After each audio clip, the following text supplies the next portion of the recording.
Hey, Mike here. I just wanted to let you know that you can listen to Dark Poutine early and ad-free on Amazon Music, included with Prime. You're about to listen to a historical episode of Dark Poutine.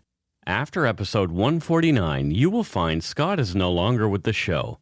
In an effort to maintain continuity and offer listeners as many episodes as possible, we are leaving the episodes in which he co-hosted intact.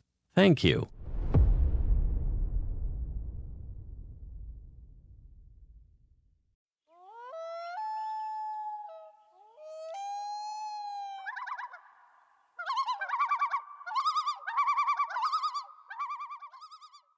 Welcome to Dark Poutine. I'm Mike Brown, creator and host. With me, as usual, is my good friend and co-host Scott Hemingway, and we're sweating to death here in the Umber Yard today.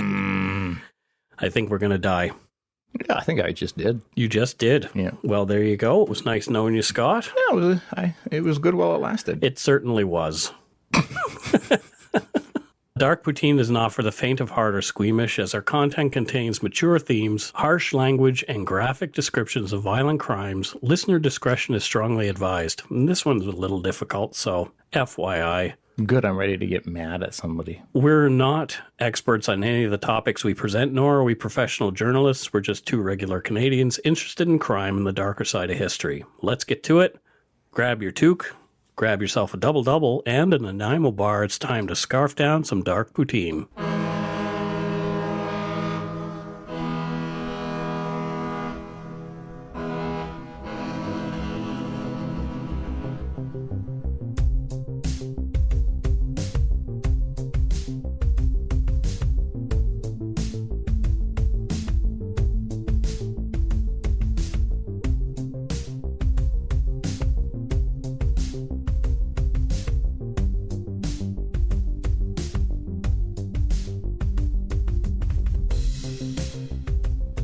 Toodly-toodly-doo. Episode 37, Scott. Wow. Speaking of Nanaimo bars, I drove through Nanaimo, and it didn't even occur to me to get a goddamn Nanaimo bar. I think I failed. I'm disappointed. I'm disappointed. I think our listeners will be very disappointed. They should. They should be. I need to be held accountable for this. They may want to kick you in the poop chute. That's okay. It was brought to my attention that I was remiss in that euphemism for your undercarriage. Oh. I didn't. Poop chute, yeah. Okay. That is a good one. It's a good one. I used Leather Cheerio and Stinkwinker, though, which people liked. Stinkwinker is the best. I don't mean that in I seek them out. Yeah, that's good. I just mean it like it's a great nickname. Well, now for the serious part. This episode is about a crime that took place in Alberta, just outside of Edmonton. Marie McCann was born on October 15th, 1932, in a small Alberta village called Torrington to Emile and Anna Waltz. Life wasn't easy in rural Alberta, and Marie and her sister had to do chores to keep the home fires burning, literally. Each morning, one of their chores was to ensure that there was wood for the fire. Oh, well, 1932, not a lot of heat. Yeah, I'm just delete. No, I am not going to edit that out at all. Oh, damn it. Lyle McCann was born a year earlier on August 24th, 1931, to Tom and Estella McCann, and they live near Red Deer. I love the names of places in Alberta, actually. Do you? You like the name Red Deer? I do. I like Red Deer and Medicine Hat. I like Medicine Hat. I like these names. How can you, all I can picture is a top hat with medicine in it.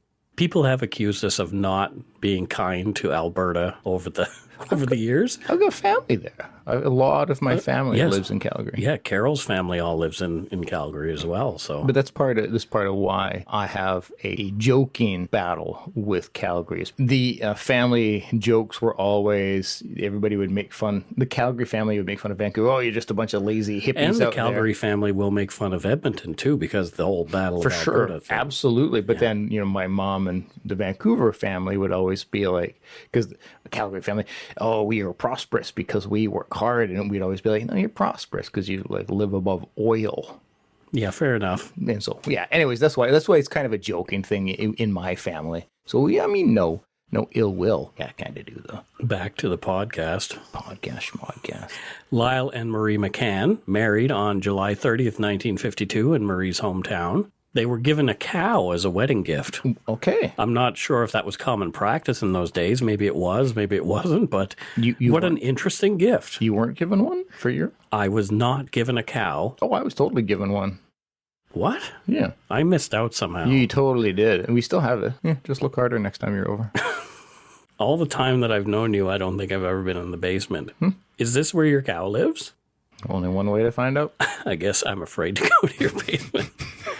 I do a podcast with you, and I'm afraid to go to your basement. It's the right call. In 1964, Lyle and Marie moved their family to St. Albert, Alberta, a community just outside of Edmonton, which is Alberta's capital. And we've slagged Edmonton enough in this lifetime, and I've had enough angry emails and Facebook posts that I will no longer even joke about Edmonton at all. One thing I noticed about Albertans, especially those from Edmonton, they are very, very adamant that they love the place that they live. Yeah. And they will defend it to the end. So I don't want to give them an opportunity to have to expend that kind of energy anymore. I've got no concerns about, I have no dislike towards Edmonton. No, I don't really. I don't at all, actually. In the hockey world, I always did, just because they were such a dynasty for so long when I was growing up that you kind of, oh, damn you, Edmonton. But it was just a sporting rivalry. I've got no. I loved Gretzky. I loved to watch him play. I hated how much better than the Canucks they were. Well, there you go. So that's an envy thing. Totally. I did go to the West Edmonton Mall once. There's a submarine there. I went in. That's nice. Just putting that out there. Lyle McCann was a long-haul truck driver for many years. His route took him throughout Western Canada and sometimes the rest of North America. Lyle and Marie had 3 children, Breton, Lance, and Trudy. They were the proud grandparents of 5 and even had 2 great-grandchildren. In his retirement, Lyle kept up his love for long drives by buying a 1999 green and white Gulfstream Sun Voyager motorhome in 2004. Even though it was 5 years old when they bought it, Lyle cared for the RV so well it was often mistaken for new. Lyle and Marie drove throughout Alberta and BC in the summer and often went south to the warmer climate in the U.S. during the winter. Lyle loved going fishing at his favorite spot at a campground near Athabasca. I also like to say that word. Yes, a great word. Athabasca. Yeah. Lyle would plan their long trips step by step and took care of his vehicles, both the RV and the small, light green Hyundai Tucson SUV they towed behind them as a runabout. Lyle was a cautious driver and always had a cell phone on the dash in case of emergency. They didn't use it otherwise, it was just there. Like every other family, the McCanns had their issues. Trudy later said that she barely spoke with her brothers before her parents' disappearance. Her middle brother, Lance, was a longtime alcoholic, and that put some strain on the family, as it does. Yeah. Lyle loved Marie. Marie had started forgetting things. Her memory didn't seem to be as good as it once had been. Lyle began playing Romoli with Marie regularly, hoping the game would help Marie to exercise her mind and slow the progress of her memory loss. I have no idea what Romoli is. I do not either, but it actually sounds like a very Canadian game. It does. And what a loving husband. They were well liked by their neighbors who remember them as clean and meticulous about their yard and those kind of things. On the evening of July 2nd, 2010, after eating some fried chicken, Lyle and his eldest son, Brett, played 9-ball on Lyle's pool table. Before they said goodnight, the 2 men put a gift for Brett's grandson, Benson, into the RV. And so that would have been their great-grandson. Lyle and Marie were to deliver the gift during their trip to BC. On July 3rd, 2010, Marie and Lyle McCann left their home to start their trek to a campground in Cultus Lake, just outside Chilliwack. Yeah, beautiful location. Yeah, I've been there a bunch of times. Yeah. The water slides are fun. Yeah. Their plan was to make it all the way to Blue River near Valemount, BC, 480 kilometers away on their first day of driving. So for, almost 5-hour drive. Yeah, manageable, especially in a nice RV. The McCanns were seen on security video at 9:30 a.m. at the St. Albert Superstore. Lyle was filling the RV with gas while Marie grocery shopped in the store. The McCanns pulled out of the Superstore parking lot at 10:08 a.m. The security cam footage is the last known video of Lyle and Marie anyone would see. On the morning of July 5th, 2010, at around 6:30 a.m., the McCann's RV was spotted in the Minnow Lake campground by Rolf Wenas. He's the caretaker of the campgrounds at Wolf Lake and Minnow Lake, about 200 kilometers west of St. Albert. The RV was parked in a lot in the small horseshoe-shaped campground consisting of only 9 sites. The green Hyundai SUV was nose in beside the RV. As there's no registration in the overnight self-registration box, when us knocked on the door of the RV. The curtains were drawn. There was no answer. When Oz waited around for about 15 minutes, but no one arrived or came out of the RV. He left.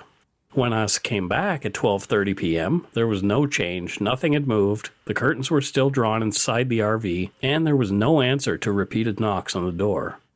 This time, Wenas waited for almost 20 minutes before he left. Shortly after 7 p.m., a blaze was reported to the Edson Fire Department. There was an RV engulfed in flames a half hour away, about a kilometer from the Minnow Lake campground. It took fire crews an hour to get to the burning vehicle, because Edison is like 50 kilometers away. I would imagine extremely rural. Yeah. The fire was so intense, when they arrived, firemen had trouble approaching to fight it. The windshield of the RV had blown out and was flung 20 feet away. Oh, wow.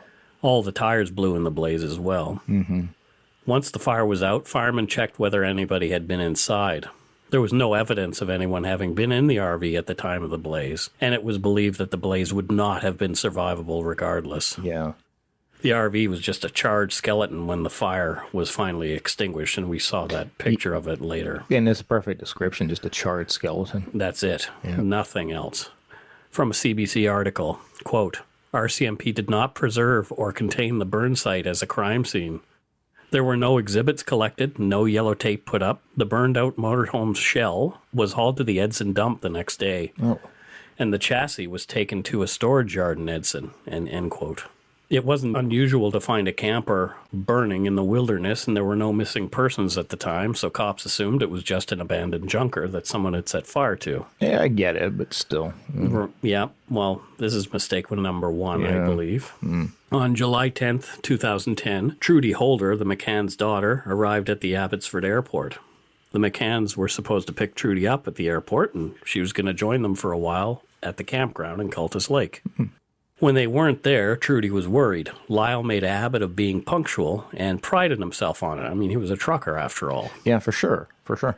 Her dad was never late, and he would have left word if something was keeping them, and he didn't.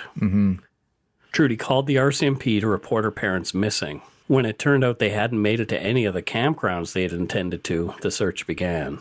Jeez, the panic that must be setting in with the family. So they left on July 3rd, and now it's July 10th, and people are just realizing they're missing. So that's an entire week. Yeah.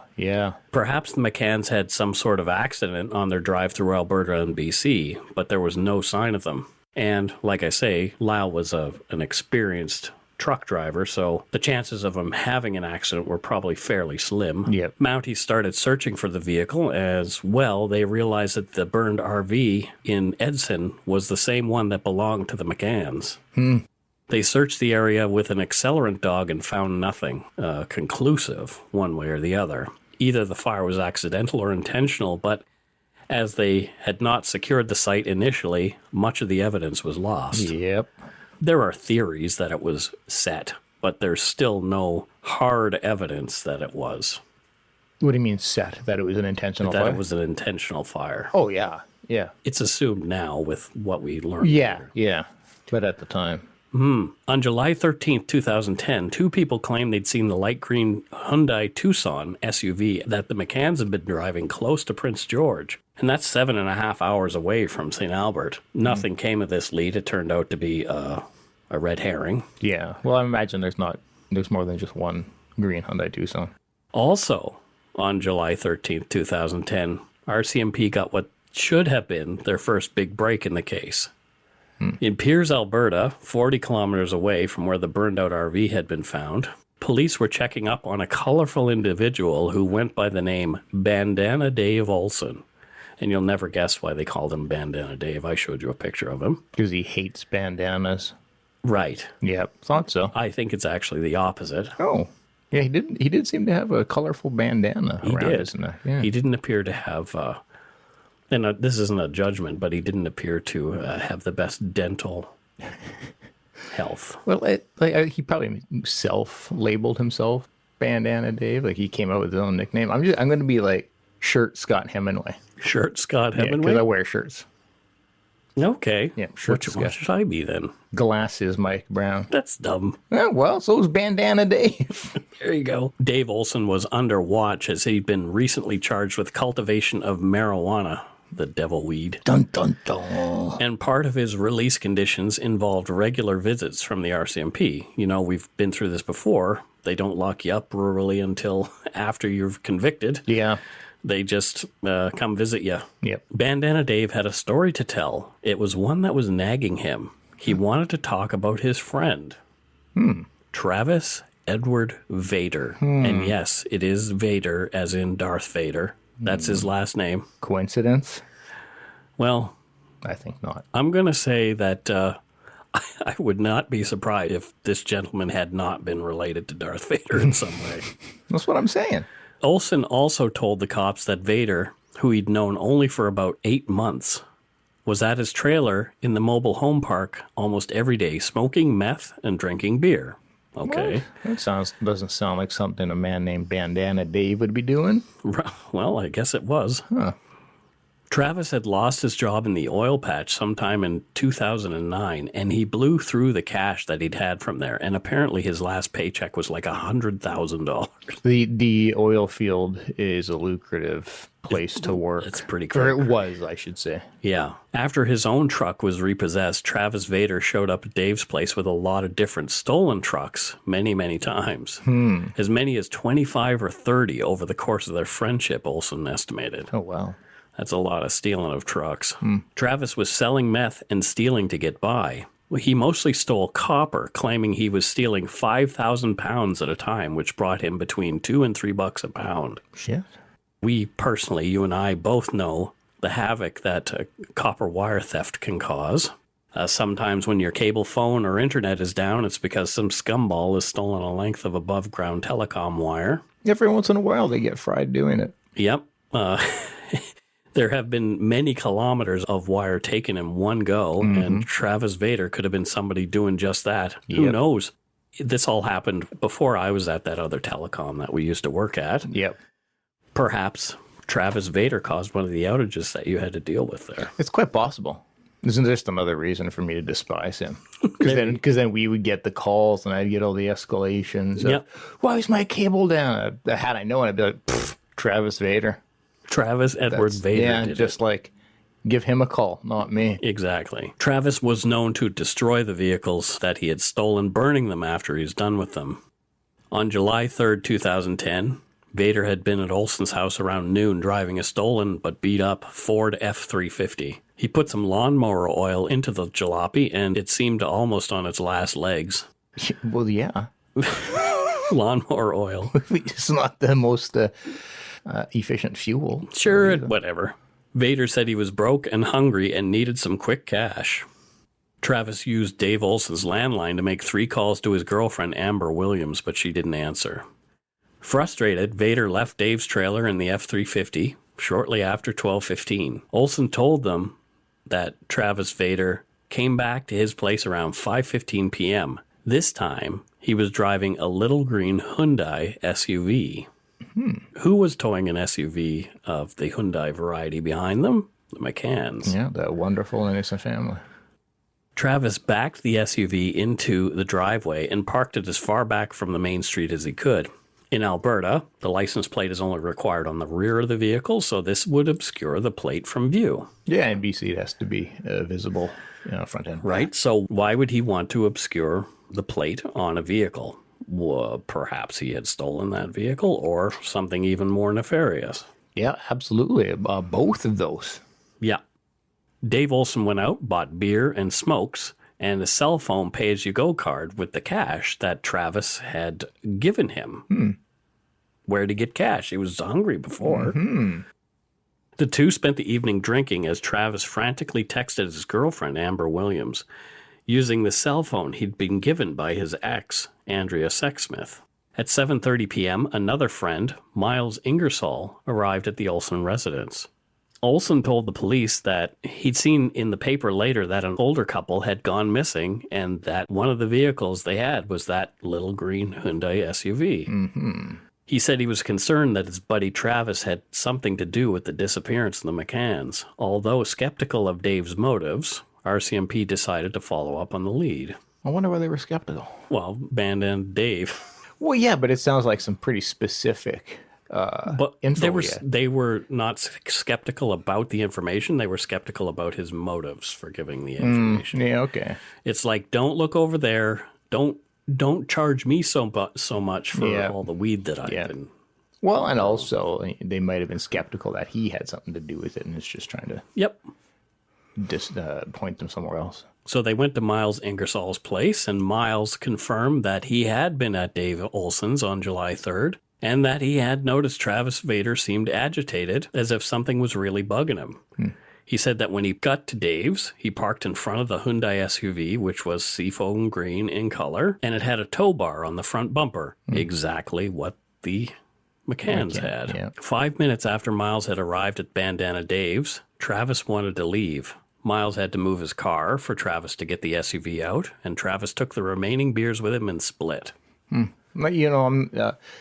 Travis doesn't seem like the smartest guy right off the bat, but then let's say hypothetically he's guilty of this. What a moron to then go and publicly be seen in the vehicle, like parking it and talking to like. But he could have thought these two colorful individuals wouldn't tattle. He's a moron, though.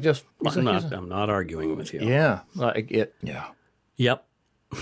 Cops began looking for the 38-year-old Travis Edward Vader, a man known to them with a couple of convictions on his record. On June 24, 2006, Edson, Alberta, Vader assaulted a police officer and was sentenced to 35 days in jail. Yep, idiot.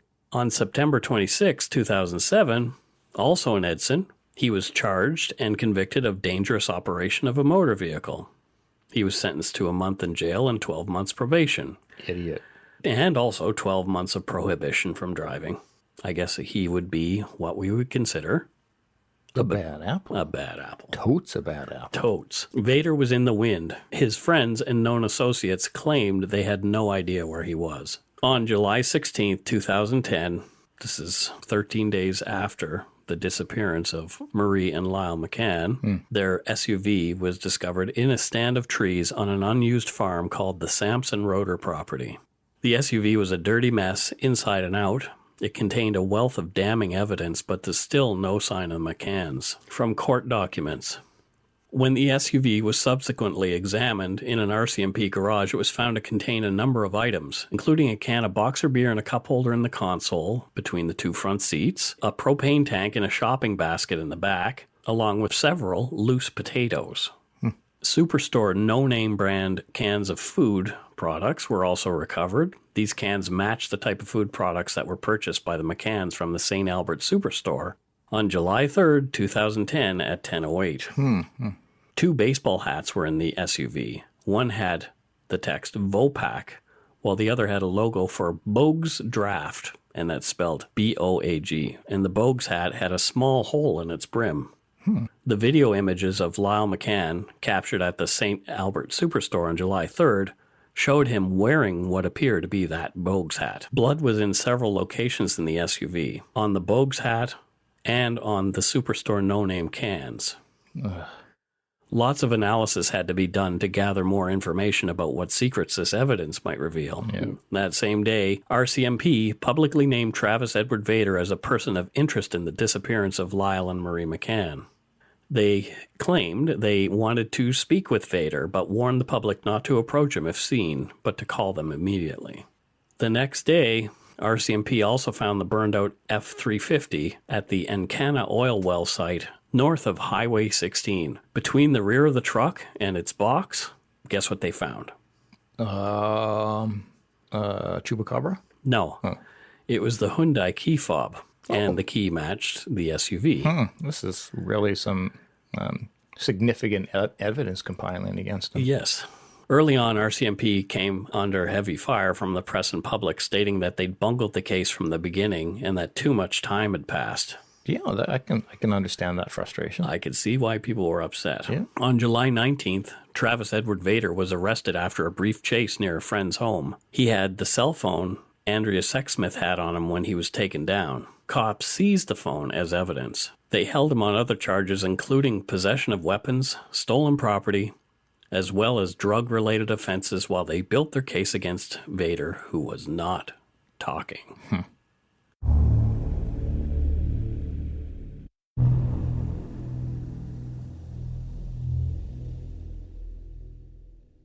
November 4th, 2010, in Edmonton, Alberta, Vader's criminal record got a little longer. He was convicted of failure to attend court and was sentenced to 30 days to be served concurrently, with failure to comply with recognizance, also another 30 days, and failure to comply with recognizance. So he was on probation, and he hadn't been checking in as he was supposed to. Yeah. Over a year after the McCann's disappearance, Vader was still in jail awaiting trial on charges unrelated to the case involving Lyle and Marie McCann. Lyle and Marie were still missing. There was no sign of them despite a wide-sweeping search of the region where they disappeared, and their RV and their SUV were found. Yeah, this was all over the news pretty quickly from as soon as they were missing, and so I can remember all of this concern. On July 20th, 2011, partially thanks to the evidence collected, the court declared Lyle and Marie McCann deceased. So a year later. Yeah.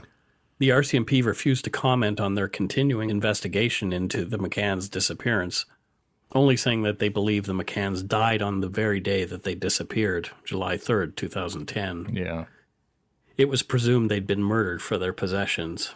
On July 30th, 2011, the day that everybody should have been celebrating the McCann's 59th wedding anniversary, family, friends, and members of their community gathered in the St. Albert Catholic Church to say a tearful goodbye to Lyle and Marie. Oh, it's sad.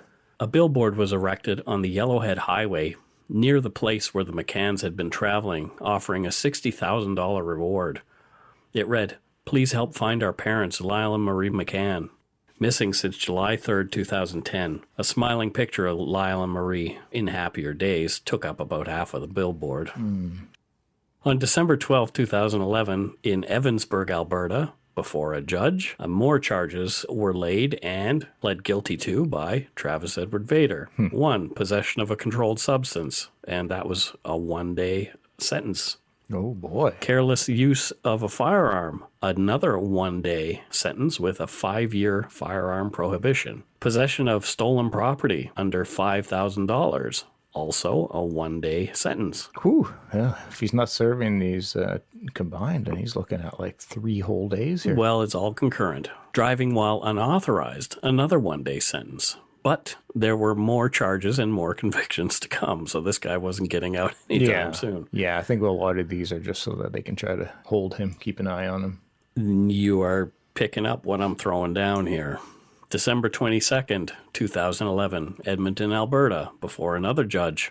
There were charges from December 2009 that hadn't been dealt with by Mr. Vader. And he was convicted of the following. 1, break and enter with the intent to commit an indictable offense. 2 times operating a motor vehicle while disqualified. Break and enter of a property which is not a dwelling house. Theft under $5,000. Failure to comply with recognizance. Possession of stolen property over $5,000. 3 times possession of stolen property under $5,000. Arson. Failure to comply with recognizance. So for that, he was sentenced to 33 months in prison. Okay, better. However, he was given some time served, yet more charges were pending. But what about Marie and Lyle McCann? Well, I'm assuming that they're still trying to find the bodies at this point and compile more concrete evidence. I would say that you are correct. The system was doing everything they could to keep this turkey behind bars. Yeah. They didn't want him to escape. Yeah, makes sense. They still hadn't charged him with anything related to the McCann's disappearance or murder, and he'd been in jail for over 2 years. On April 18th, 2012, albeit mostly circumstantial without the bodies, cops in the Crown felt they had the evidence they needed to convict Vader of McCann's deaths, and they charged him with 2 counts of first-degree murder. On May 1st, 2012, Vader is convicted of drug trafficking, theft, and weapons charges that occurred in the Barrhead area in June of 2010, a month before the McCanns went missing. So another conviction. However, on October 19th, 2012, things went sideways. Before he could be sentenced for these offenses, a judge declared a mistrial because evidence was not properly disclosed to the defense. Oh, shit. Justice June Ross called the RCMP negligent and ordered a new trial on the drug charges. On February 7th, 2014, Vader filed a $1 million lawsuit against justice officials and the RCMP. Vader charged that they kept him behind bars on trumped-up charges until he could be charged with murdering the McCanns. Things went horribly wrong on March 19th, 2014. The Crown prosecutor, Michelle Doyle, issued a stay on the murder charges only days before the murder trial was set to start. Oh, shit. It had been revealed that the RCMP had not given all their evidence to Vader's lawyers, as they were legally bound to, and thus caused the mistrial in the previous trial. So guess what happens with this guy? He released. It was a horrific blow to the McCann's family and friends. The Crown stated that they had 1 year to recommence proceedings. Travis's lawyer saw it another way. He said he felt the prosecution's case was far too weak to ever proceed to trial. Oh, man. And as we've mentioned before, a stay in proceedings typically means that it's not going to happen ever. On April 22nd, 2014, Travis filed another lawsuit alleging misconduct by the RCMP, malicious prosecution by the Crown, and mistreatment by prison guards. So is your blood boiling there yet, Scott? Oh, I'm fucking livid. I knew you would be by this case. It got worse. Of course. On October 8th, 2014, after his second trial on theft, drugs, and weapons charges, on October 8th, 2014, after his second trial on theft, drugs, and weapons charges, Travis Vader was found not guilty. He was free to go. Oh, shit. No. He had no more charges pending. He'd served his time for everything the RCMP could manage to pin on him. He was picked up outside the remand center where he had been kept, and he had some words for the press before they drove off. And here's what he had to say, Scott. It feels good to be out for sure. It does. It's been a long time. What do I say to the McCann family? My heart goes out to them. Really, it does. Truly. I can imagine what they went through. You know? But I think at the end of the day, when this is all brought to light, they'll see what the RCMP did to them. Probably destroy my life. You know? A witch hunt. Kept me in jail for 4 years to investigate me when there was nothing there to begin with.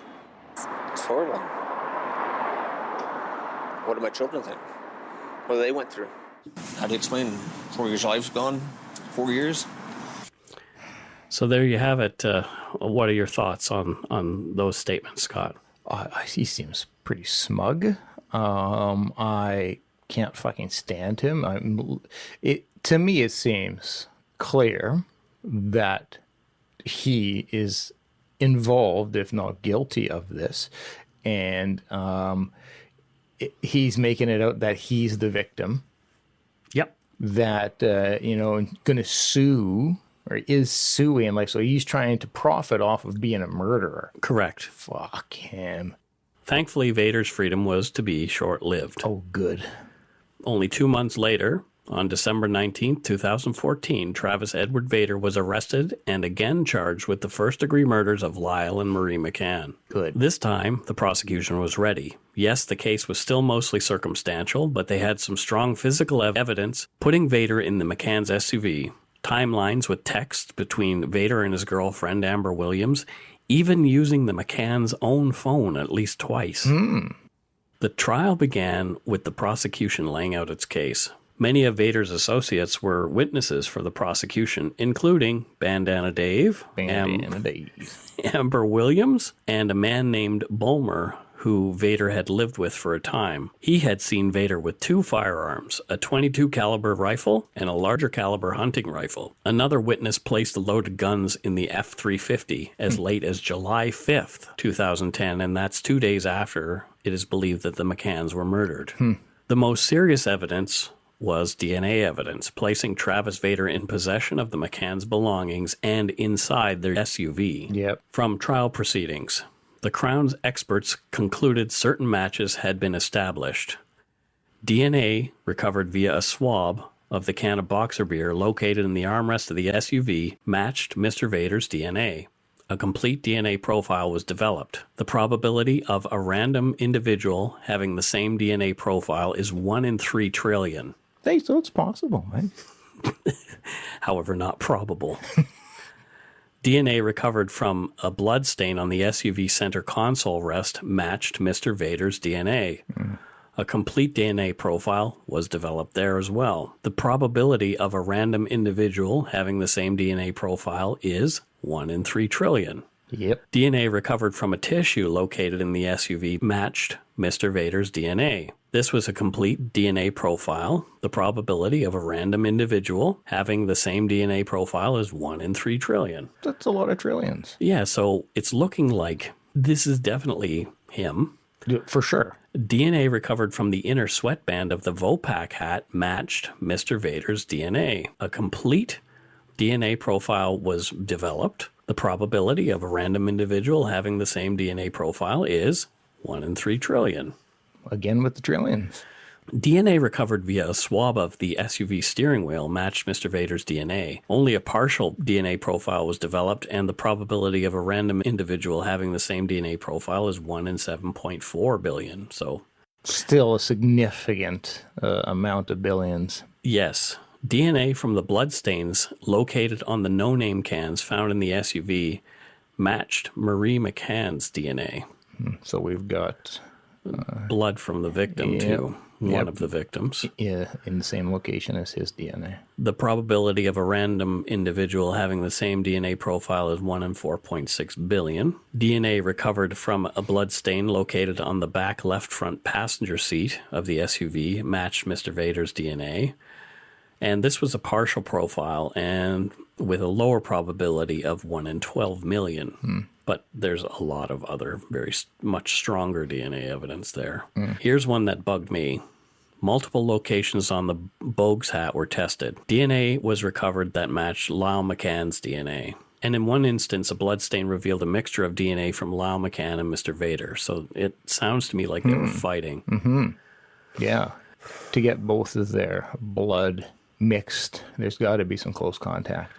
The probability of a random individual having the same DNA profile as Lyle McCann's contribution is 1 in 34 billion, and the probability of a random individual having the same DNA profile as Mr. Vader's contribution is 1 in 140,000, so it was very partial DNA, but it is disturbing. Yep.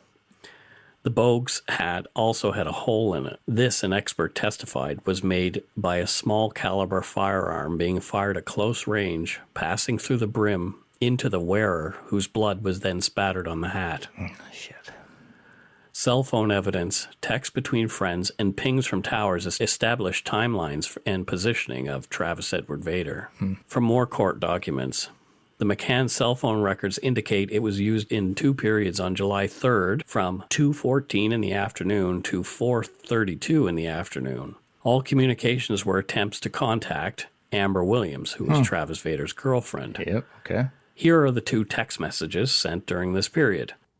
Hey, babe, it's me. How are you doing today? You can still text me. You can still text my phone. I can receive text. I miss you so much. And that was the 2:28. I have been trying to call you and text you and email you and Facebook you. I can't get in touch with you. It's me, T. And that's from July 3rd, 2010 at 2:32 in the afternoon. The telephone calls, which were not answered, had the McCann cell phone connected to the Pioneer, Chip Lake, and Carrot Creek cell phone towers. I don't know. Lyle McCann wouldn't be texting Amber Williams. Nope. And I don't think Marie would be texting Amber Williams, especially saying, it's me, T. Yep. Yeah, I have my gut tells me I know what his defense is going to go with. Okay. Well, here the defense went to work. They tried to discredit the prosecution witnesses. Their character was called into question. For sure.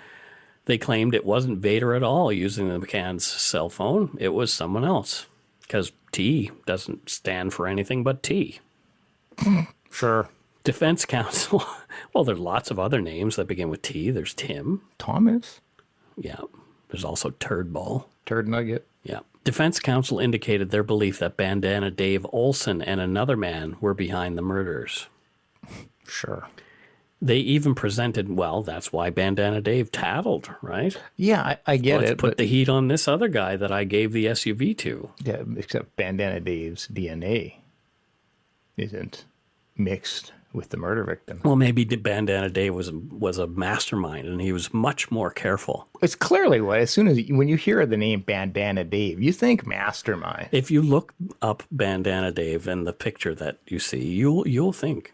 It totally reminds me of Moriarty from Sherlock. It's just this evil genius. I don't want to be killed by Bandana Dave. I have opinions here. They even presented witnesses who claimed that they'd seen the McCanns at the campground at the lake on the 4th of July, but their testimony didn't seem to hold up under cross-examination. So it was people who thought they'd seen something that perhaps did not. Potentially well-intentioned, but just wrong.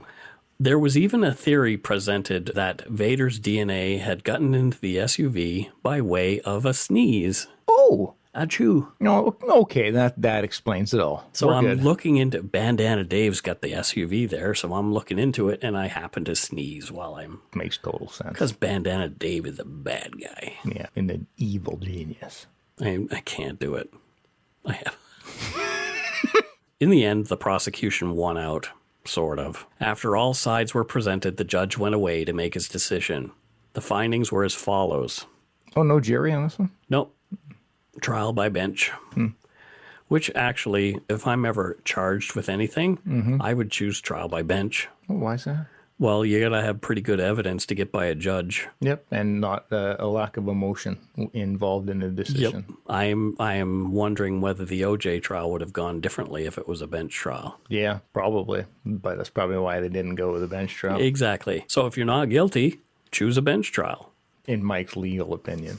I am not an expert in any of the cases we cover, nor should you pay any attention to me. I disagree with that. I think you are totally Oh, shit. a professional. Yeah, I'm a professional Maker-upper. spewer of podcasts. Yeah. Here's what the judge's findings of fact were from the evidence. The McCanns were westbound on Highway 16 and encountered Travis Vader between 12:15 and 2:14 on July 3rd, 2010 on that main highway, and this encounter was in a rural location away from any community or residents to minimize the risk of observation or interruption. The McCanns were either in their RV or very close to it when that encounter occurred. Mr. Vader knew the RV was occupied or very likely to be occupied. Mr. Vader initiated contact between himself and the McCanns and their RV/SUV.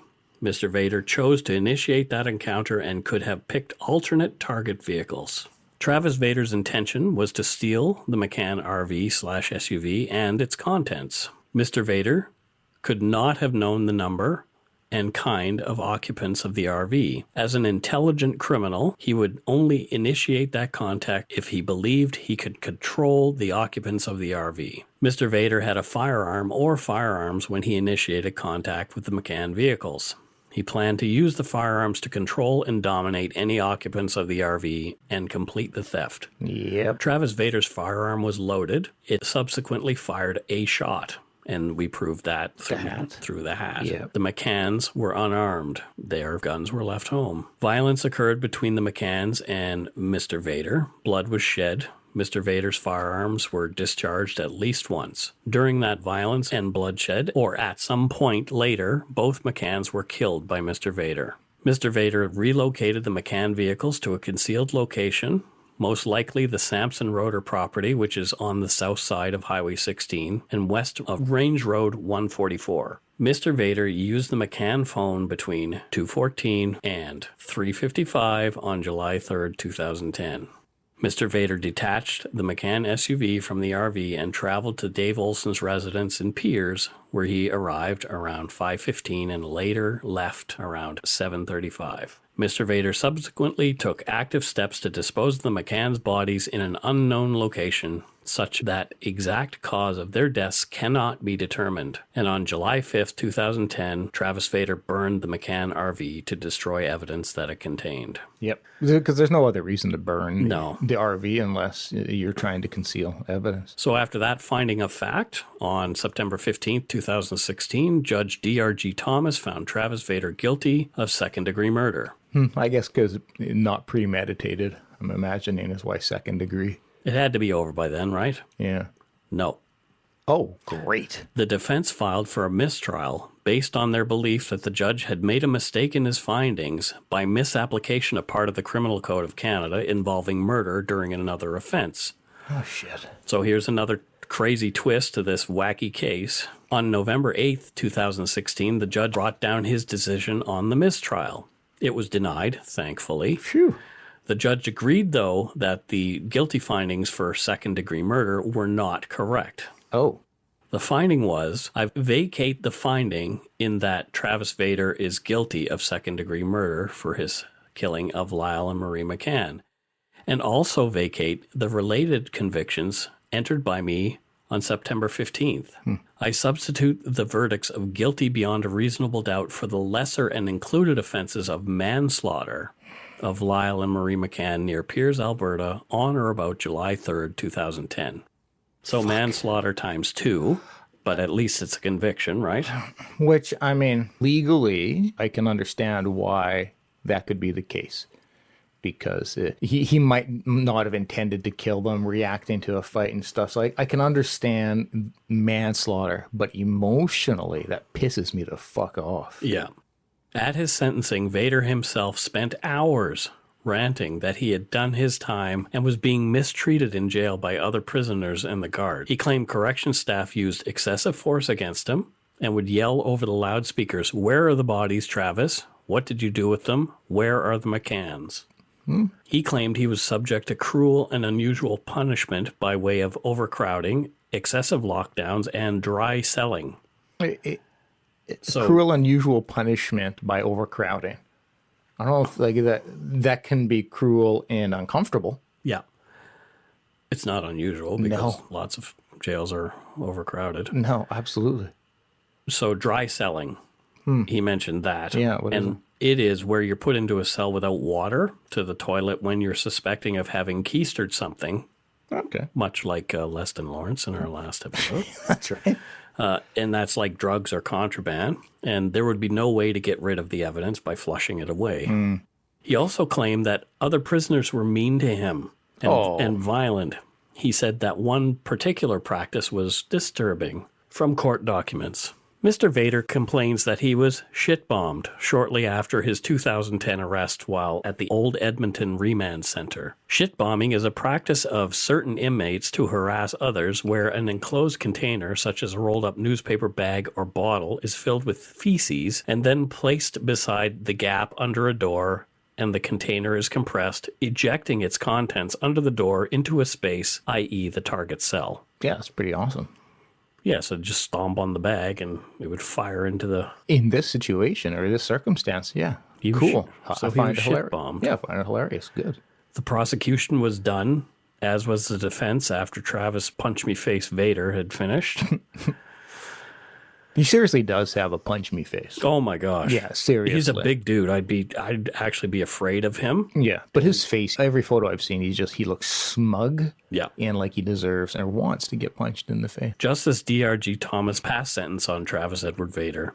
On the 2 convictions for manslaughter in the unlawful killings of Lyle and Marie McCann on July 3rd, 2010, at or near Piers, Alberta, I sentenced Travis Edward Vader to a single term of life imprisonment. For manslaughter, life imprisonment is a huge sentence. Yeah, well, I think we know why he got this. Yeah. Yeah. That's the maximum sentence allowable in a case of manslaughter. Yeah. After Vader's sentencing, the McCann's son, Brett, spoke outside the courthouse about how he felt regarding what he'd just seen, in particular Vader's hours-long self-centered rant. Dick. And here's what Brett had to say. 0. I I have no sympathy for him. I heard sort of I get woe is me. I'm a victim here instead of who the real victims are, my parents. He talked about being in prison for years there, and it doesn't sound like a very nice place, and I don't think it's supposed to be a very nice place. Be a man. Admit that you did this. Tell me where my parents' bodies are. Yeah, I couldn't agree with Brett more. Like, that's exactly. I quite like Brett. I did a bit of poking around to learn a little bit more about Brett McCann. Yeah. And he's really dealing with his anger constructively. He's become an advocate for stiffer sentencing, especially for those convicted of homicide who refuse to cooperate and allow victims' family closure by showing authorities where the bodies of their loved ones are located. Yeah, good on If you're you, Brett. found guilty, part of like ever getting out, hey, show us where the bodies are. I like that. Yeah. Yeah, good on you, Brett. Travis still maintains his denial of any involvement in the disappearance or death of the McCanns. He has yet to show he is a man, and his case is going to appeal in October of 2018. Shit. Yeah, so this year, we'll be watching closely to see what transpires, and we'll probably end up talking about it on the Yumber Yard. Yeah. One thing I didn't mention was that, and I thought I had written it, call me on it if I said it, but am forgetting. Travis Vader is the father of 7. No, you didn't mention it. Wow. Yeah, so this turd ball Fuck. is a dad. Oh, I feel really, really sorry for his kids. Yeah, well, his wife left him. He had 6 daughters and 1 stepson from a previous marriage or a relationship. Yeah. And they moved away to BC, so they live here in British Columbia somewhere. The kids are victims here, very, very much victims here as well, and, have to live under the shadow of this cock. Yeah, Like, it's just like... cock is a good word. Yeah, Good word to describe him. he is. But like I say, we'll update if anything comes of this. We may even do like a brief update episode if he gets out of jail because of another mistrial or something. I will definitely. I think we should put together an update of some form. Oh, for sure. Absolutely. One of our listeners, Eric, who I used to work with, he actually worked for me at that telecom. Mm-hmm. He had a connection with the McCanns. Oh, crazy.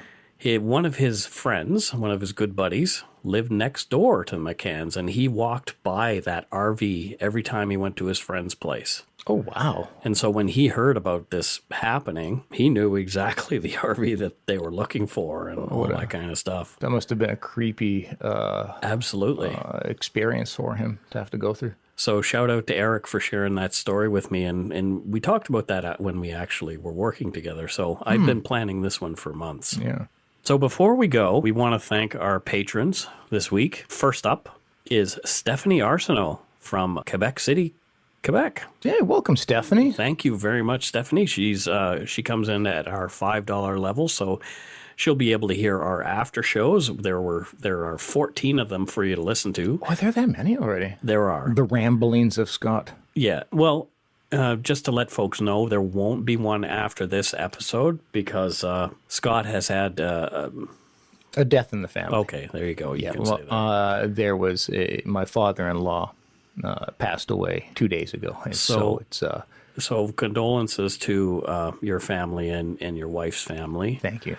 Yeah, so we're just going to set Scott free after this. It was hard enough for him to get away just an hour because it just happened. So Yeah, it just happened. We were on vacation and had to quickly run back so that we could take care of some things. And it's, as everybody can imagine, it's a bit of a crazy, hectic time. yeah. So yes, so sorry, folks, there won't be an after show. So yeah, sorry, Stephanie, that you've paid the money to hear one, and it ain't gonna be there. Yeah, well, you know what? There's a bunch that you can catch up on. Yep. Jasmine Sandhu from Surrey, British Columbia. She is from Surrey, BC. So Well, a right on. neighbor. How about them apples? Right on, Jasmine. I wonder how close to us she is. I wonder if I've ever because one of our other listeners from early on is local, and I used to always run into her at Starbucks and stuff. So I wonder if I've ever bumped into Jasmine. You may have. Sue Maring Morrow. She is from Sedalia, Missouri. Oh, That's a neat little name. Sounds like welcome, Sue. And Sedalia sounds like it would be a very quaint little town. Jessica Reinstein, and she's from Abilene, Kansas. I know of Abilene, Texas, but I didn't know there was an Abilene, Kansas as well. Well, there is, and welcome, Jessica. Jerry and Jaylene Weaver from New Westminster, BC. Thank you for becoming patrons. You are from Guru Kitty Studios at gurukitty.com. And it looks like you guys are some pretty awesome artists, if you ask me. I saw a lot of talent in there. Yeah, for sure. We were going through your site, and I had an idea. I think Scott and I somehow need, like, cartoon versions of ourselves somehow. So, oh, wow. Maybe Guru Kitty, you folks and us folks can get together when I'm back, and we'll have a conversation. I think that's great, and I love New West. That's where we want to shop local too. Yeah, I grew up. I lived from 10 years old to about 25 in New West. So let's shoot the poo, Guru Kitty. Let's do it. Let's do it. And finally, Patrick McCormick, and he's from Ottawa, Ontario. I am going to make sure that I stand on Parliament Hill on my travels across Canada so I can have my photo taken of me in a dark poutine t-shirt on Parliament Hill because... Taken over. Well, I don't know about taking over. I do. Well, welcome, Patrick. Thank you, sir. Thanks so much for your pledges, everybody. We really appreciate it. If you want to donate to us, you can do so at patreon.com/darkpoutine or send us some donut money at PayPal via our email address, darkpoutinepodcast@gmail.com.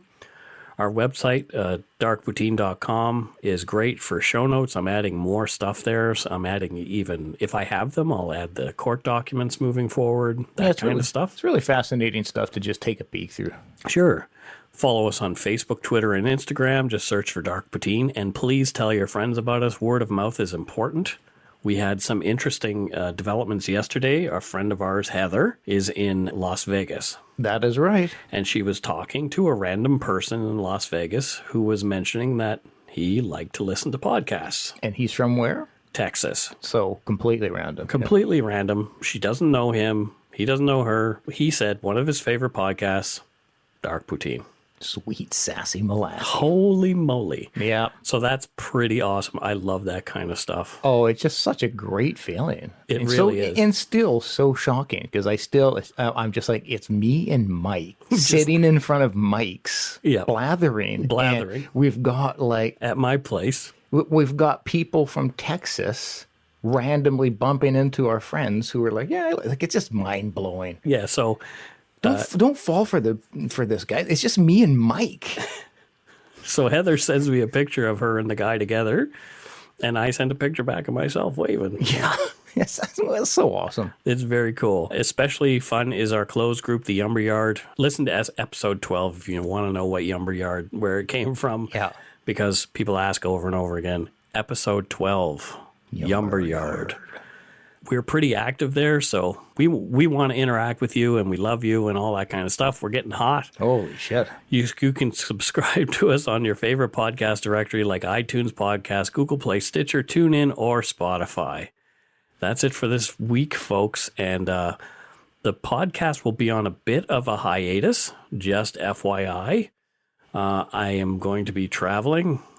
And Scott is going to be here keeping the home fires burning. Mm-hmm. I hope to have some other content for you as I travel, but I look forward to hearing that. Yeah, we may have. We're probably going to have at least 2 weeks without any podcasts. So bear with us. Yeah, Well, Mike's going to be globe-trotting. I'm going to be globe-trotting. I'm going to try and post all kinds of interesting content to keep you folks in the loop and that kind of thing, and I'm sure Scott will still be active in the Yumber Yard. Absolutely. You can still communicate with us all through it. Yeah.